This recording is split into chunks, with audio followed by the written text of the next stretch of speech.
pasal 6 ayat 6 dan Roma pasal 6 ayat 11 sampai 14 menjelaskan dengan jelas hubungan antara dosa dan tubuh. Roma pasal 6 ayat 6 menuliskan, "Karena kita tahu bahwa manusia lama kita telah turut disalibkan, supaya tubuh dosa kita hilang kuasanya, agar jangan kita menghambakan diri lagi kepada dosa." Sebelum kita dilahirkan kembali menjadi manusia baru, sekalipun kita tidak mengakuinya, kita adalah manusia lama. Hanya ketika kita menerima manusia baru itu, keberadaan manusia lama kita terungkap. Manusia lama ini mencakup semua yang kita miliki dalam ciptaan lama. Di dalam penyalipannya, Tuhan Yesus mati menggantikan kita. Dia juga membawa setiap orang berdosa ke kayu salib. Kematiannya adalah kematian seluruh umat manusia, karena melalui inkarnasi dia menjadi satu dengan manusia. Kematiannya adalah kematian manusia lama kita, karena melalui iman kita menjadi satu dengan dia.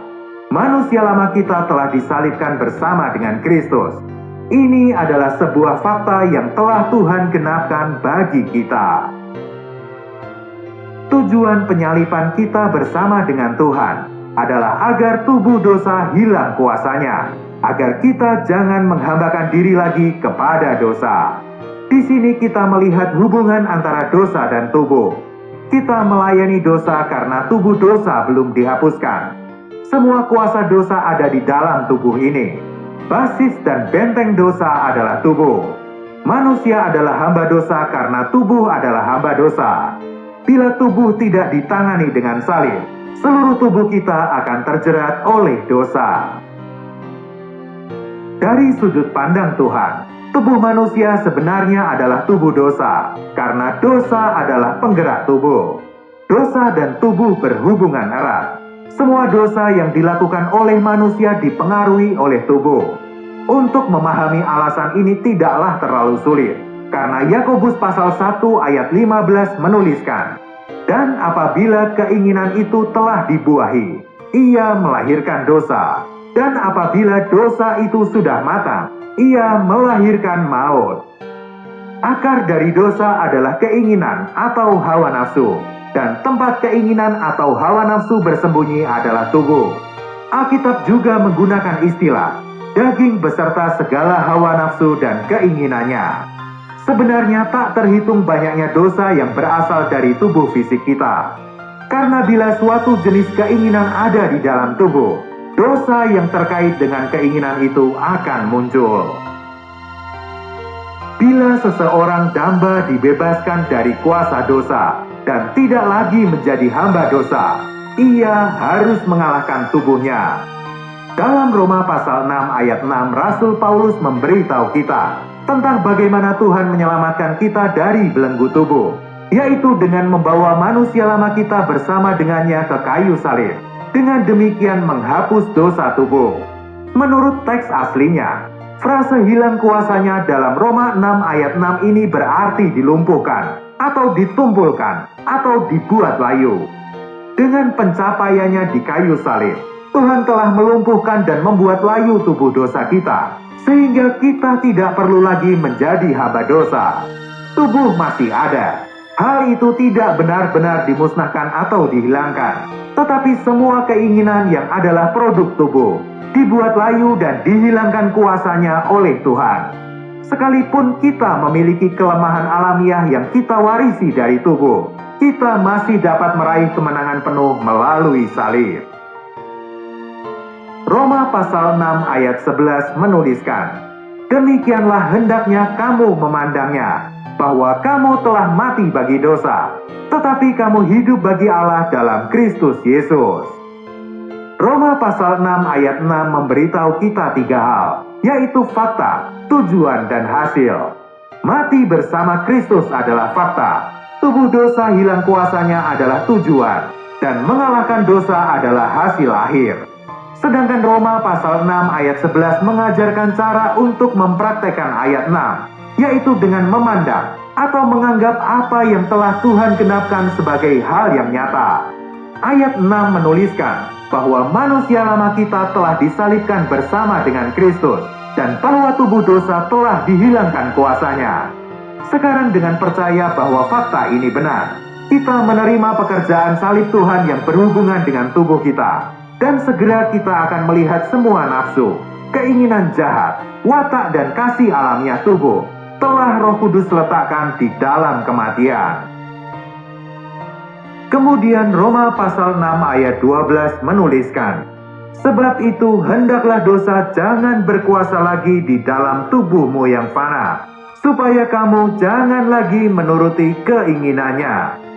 Keselamatan yang disediakan Tuhan Yesus adalah keselamatan yang lengkap, karena Dia telah menyalibkan manusia lama kita, sehingga kita dapat dibebaskan sekarang.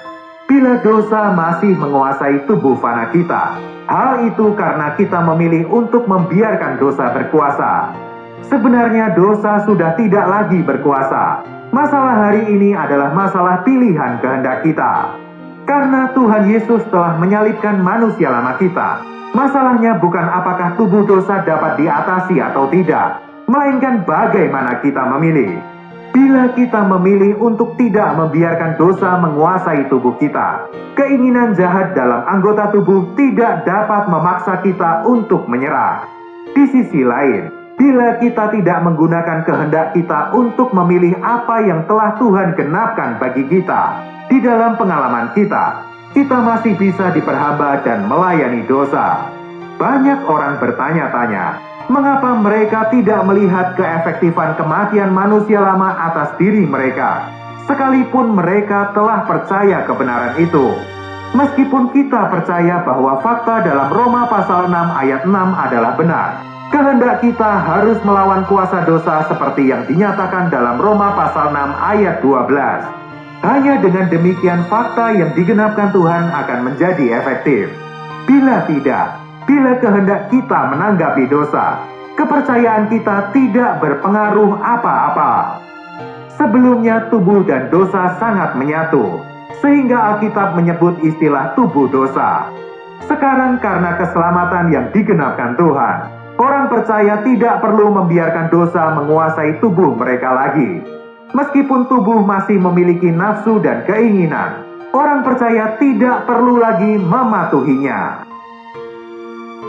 Roma pasal 6 ayat 13 menuliskan, dan janganlah kamu menyerahkan anggota-anggota tubuhmu kepada dosa untuk dipakai sebagai senjata kelaliman, tetapi serahkanlah dirimu kepada Allah sebagai orang-orang yang dahulu mati, tetapi yang sekarang hidup, dan serahkanlah anggota-anggota tubuhmu kepada Allah untuk menjadi senjata-senjata kebenaran. Ayat 12 mengacu pada tubuh secara keseluruhan, sedangkan ayat 13 mengacu pada anggota-anggota tubuh. Ayat 12 mengacu pada penyangkalan terhadap tempat dosa di seluruh tubuh, dan ayat 13 mengacu pada kuasa dosa dalam masing-masing anggota tubuh. Kita dapat melihat di sini hubungan antara dosa, tubuh, dan anggota-anggota tubuh. Dosa memerlukan tubuh sebagai tempat tinggalnya, dan juga memerlukan anggota-anggota tubuh sebagai alat. Tanpa tubuh dan anggota-anggotanya, tidak ada tempat bagi dosa untuk tertampil. Bila orang-orang percaya damba untuk menang atas dosa dalam tubuh mereka, mereka harus menolak kuasanya. Bila mereka damba untuk menang atas dosa dalam anggota-anggota tubuh, anggota-anggota itu tidak boleh menjadi alat bagi dosa. Roma pasal 6 ayat 13 juga menyebutkan dua perkara di sisi positif, yaitu menyerahkan diri kepada Allah dan menyerahkan anggota-anggota tubuh kepada Allah. Menyerahkan diri kepada Allah adalah menyerahkan seluruh tubuh, di mana kita mempersembahkan seluruh diri kita kepada Allah melalui melatih kehendak kita, dan membiarkan Allah menjadi Tuhan atas segala sesuatu. Menyerahkan anggota-anggota tubuh berarti menyerahkan setiap anggota tubuh kepada Allah untuk melakukan kebenaran. Semua penyerahan ini ada di dalam kebangkitan. Bila orang percaya damba untuk menang atas semua keinginan alamiah, ketergantungan dan kecenderungan tubuhnya, serta kelemahan tubuh, kenajisan, dan dosa yang berasal dari susunan tubuhnya, ia harus bersandar pada fakta bahwa dirinya telah mati bersama dengan Tuhan, dan dia harus melatih kehendaknya, untuk melawan serta menolak kuasa dosa dalam tubuhnya. Dia tidak boleh membiarkan dosa menggunakan salah satu anggota tubuh untuk mengekspresikan kuasa dosa. Selain itu, berdasarkan pada kebangkitan Tuhan, dia harus menyerahkan dirinya kepada Allah, sehingga dia dapat mempekerjakan anggota-anggota tubuhnya secara positif untuk melakukan kebenaran. Bila seorang percaya hanya memiliki iman dalam kematian bersama Kristus, tetapi tidak melatih kehendaknya untuk menolak, imannya adalah mati dan tidak berpengaruh apa-apa. Di sisi yang lain, bila seorang percaya hanya melatih kehendaknya untuk menolak dan tidak mengambil fakta kematian bersama Tuhan sebagai dasar, latihan kehendak itu pun sia-sia. Setelah dengan benar menangani di sisi negatif, orang itu harus percaya pada sisi positifnya, bahwa dirinya dibangkitkan bersama dengan Tuhan. Kemudian dia harus menyerahkan dirinya dan anggota-anggota tubuhnya kepada Tuhan. Secara positif menyerahkan diri kepada Tuhan adalah langkah terpenting untuk menang atas tubuh. Kehendak kita harus tunduk kepada Tuhan. Bila tidak, maka tidak ada kemungkinan untuk dapat menang. Tidaklah cukup hanya untuk berhenti melakukan dosa. Kita juga harus damba akan kebenaran. Secara positif terus bergerak maju akan menjaga kita dari kemunduran. Bila kita bertindak sesuai dengan kehendak yang ditetapkan Tuhan, dan secara spesifik mempersembahkan diri serta seluruh anggota tubuh kepada Tuhan, Tuhan tentu akan menerima persembahan diri kita. Dia akan memenuhi kita dengan dirinya dan membuat kita mampu melaksanakan kehendaknya dalam segala hal. Kita harus terus mempersembahkan diri dan percaya bahwa hayat Kristus yang bangkit, yang ada di dalam kita adalah suatu realitas. Hasil dari latihan ini ada di Roma pasal 6 ayat 14, yaitu kamu tidak akan dikuasai lagi oleh dosa. Tuhan memberkati.